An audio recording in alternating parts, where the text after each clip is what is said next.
Olá, meus queridos filósofos, minhas queridas filósofas. Meu nome é Eduardo Klinger, sou criador do site Eduardo Klinger, criador do canal Eduardo Klinger, ora ora! E hoje a gente vai falar sobre ele que é viciado em bolinha de gude. É, o filósofo grego chamado Demócrito.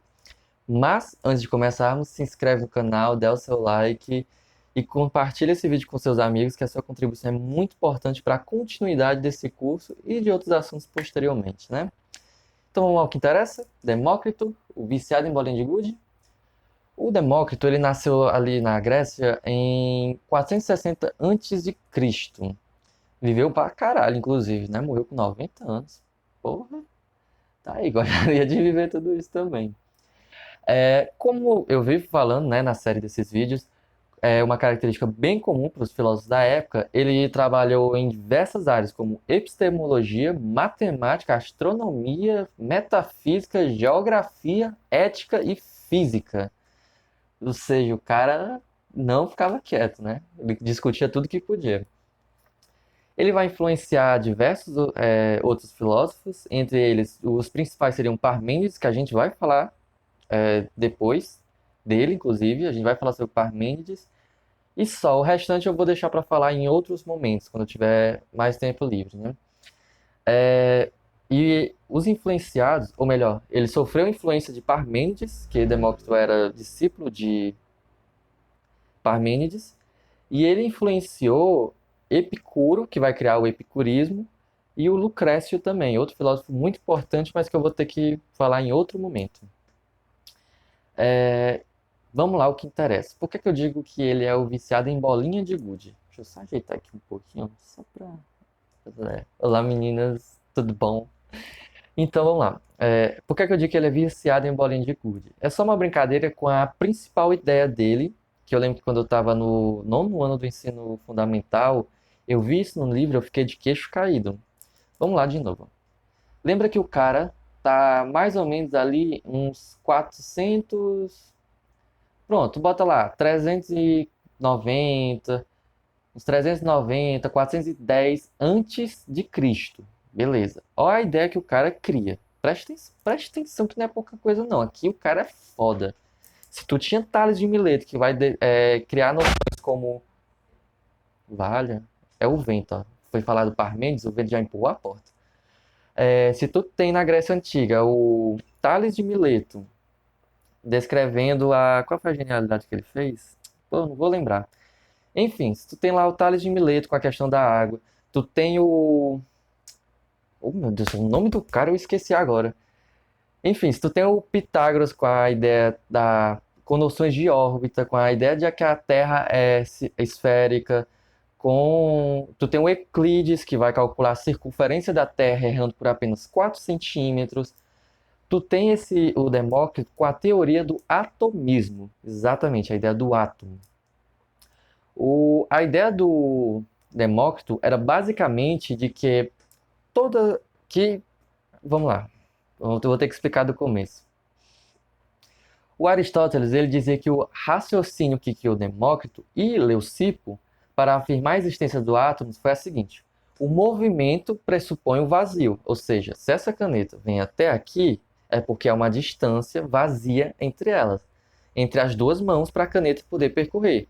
Porque se houvesse uma mão aqui, ela não percorreria até aqui. Então, o movimento ele necessita do vazio, obviamente. Beleza. O movimento pressupõe um vazio no qual a matéria se desloca.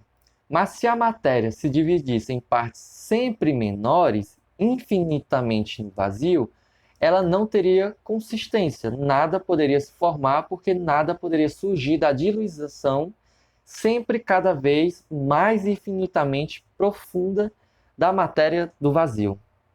Ou seja, é importante ressaltar que o Aristóteles ele vai discordar do Demócrito, mas ele vai dizer que ele foi muito importante para a filosofia, que ele tem uma contribuição gigantesca. E realmente, séculos mais tarde, quase milênios mais tarde, a gente vai poder dizer que realmente ele teve uma contribuição gigantesca. Ou seja, a partir dessa noção de que a matéria não poderia se diluir até o infinito, ela deveria ter um ponto limite. E a partir dessa noção de um ponto limite, ele deduziu Olha como ele chegou nessa conclusão, o filho da mãe. Ele estava em casa e numa brecha da janela ele viu a luz do sol entrando. E nessa luz do sol ele percebeu várias moléculas de. Moléculas não, né? Mas ele percebeu vários grãos de poeira. E olhando para aquilo, ele deduziu que a matéria se comportaria de forma similar. Ou seja, que haveria pequenas esferas minúsculas, que seria a base de tudo, e que toda a matéria seria formada através da junção, ou da não junção, ou da junção incorreta dessas bolinhas que ele chamou de átomo, que vem do grego a, negação, e tomo, divisível, ou seja, indivisível, não divisível. Mas que hoje a gente sabe que o átomo é divisível, isso gera uma energia e a gente usa para se matar. Beleza, mas isso é lá na frente. A partir daí, ele cria a noção de átomo, que seria a matéria principal do universo, ou seja, a matéria fundadora de todo o universo. E é interessante que a partir dessa junção, ele vai determinar todas as coisas. Eu vou ler aqui um trecho para você poder entender o que eu quero dizer. A consistência dos aglomerados de átomos que faz com que algo pareça sólido, líquido, gasoso ou anímico, estado de espírito, seria então determinado pelo formato, figura e arranjo dos átomos envolvidos. Desse modo, os átomos de aço possuem um formato que se assemelha a ganchos, que os prenderiam solidamente entre si, ou seja, são átomos que são bem fortes e aí geram o aço. Já os átomos de água são lisos e escorregadios, por isso que a água é líquida, entende? Os átomos de sal, como demonstra o seu gosto, são ásperos e pontudos. E os átomos de ar são pequenos e pouco ligados, penetrando todas as outras matérias. E os átomos da alma e do fogo são esféricos e muito delicados. Inclusive, uma das formas de definir a alma para o Demócrito seria a ideia de que. Como é que eu poderia dizer isso? De que a alma, os átomos que formam a alma se consolidariam, ficariam mais grudados, mais firmemente presos entre si no momento que ela entra no corpo, e que quando o corpo padece, ou seja, morre, a alma, os átomos da alma se desprenderiam, se tornando mais leves e sutis, e assim ela sairia do corpo. E aí, numa reencarnação, os átomos voltariam a se aglomerar para entrar no corpo e depois se desprenderiam e ficaria nesse ciclo eterno. Essa seria a explicação dele para a alma. O que é até bem lógico, baseado na ideia dele, né? O cara preveu o átomo, que vai ser provado 2000 anos depois. Então, eu concordaria. Se a alma existisse, eu diria que seria isso até. Porque se o cara previu o átomo, imagine a alma.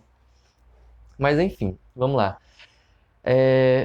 A ideia do atomismo ela vai ter uma consequência muito grande no epicurismo, ou seja, em Epicuro. O epicurismo, cujos representantes principais foram Epicuro e Lucrécio, que teve uma ampla difusão na antiguidade, foi influenciada pelo atomismo de Demócrito, mas com grandes mudanças, né? A principal diferença foi o abandono da ideia de turbilhão de átomos. Pronto, eu tenho que explicar isso aqui. O carinha lá, o Demócrito, ele vai defender a ideia de que o vazio total, porque lembra que o movimento da matéria necessita do vazio. Então, para ele, haveria os átomos, de diferentes formas, tamanhos e conexões, e haveria o vazio para os átomos poderem se mover, né?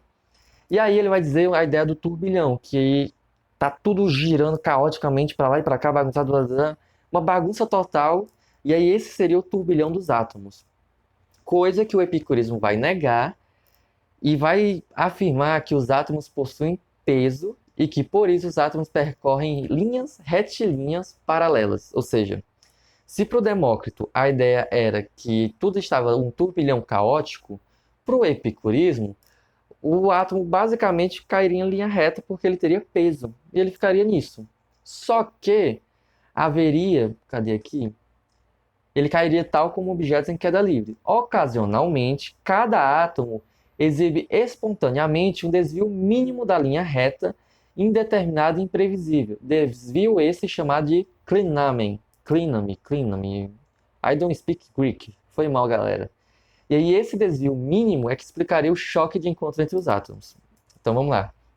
Para o Demócrito, havia o turbilhão de átomos, um vazio completo onde os átomos se chocariam constantemente entre si num caos completo e formariam todas as coisas. Para o epicurismo, já que ele tem uma noção mais de ordem, lembrando que o epicurismo já tem aqui um negócio de virtude. O epicurismo, para dar um breve resumo, ele vai defender um homem, ou melhor, um ser humano com uma natureza virtuosa para uma vida feliz, uma vida ponderada, com poucos prazeres.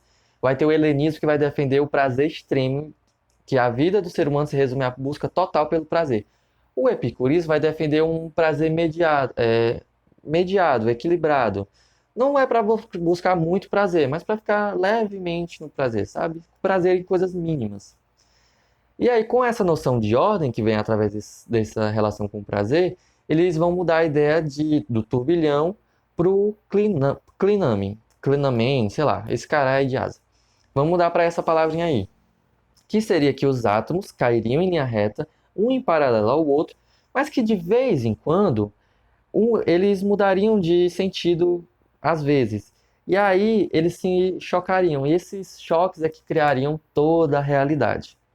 Então, lembrando, o epicurismo peca a ideia do atomismo, mas ele modifica no sentido do turbilhão. Ok? É importante saber essa diferença.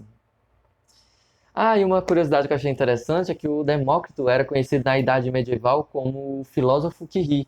E é interessante que ele é retratado como um gordinho, assim, feliz da vida, sorrindo, assim, pra caralho, tá ligado? Tipo, dá até vontade de sorrir também, vendo a foto dele. Mas, enfim, é isso, espero que tenham gostado. E a gente se vê na próxima, quando a gente vai falar sobre o Parmênides, o maluco das ideias, do ar e tudo mais, que vai influenciar Platão e Sócrates, né? Então é isso, a gente se vê na próxima. E se inscreve no canal, compartilha, comenta. Ajuda aí bastante, tá? Que é muito importante essa contribuição. Até a próxima.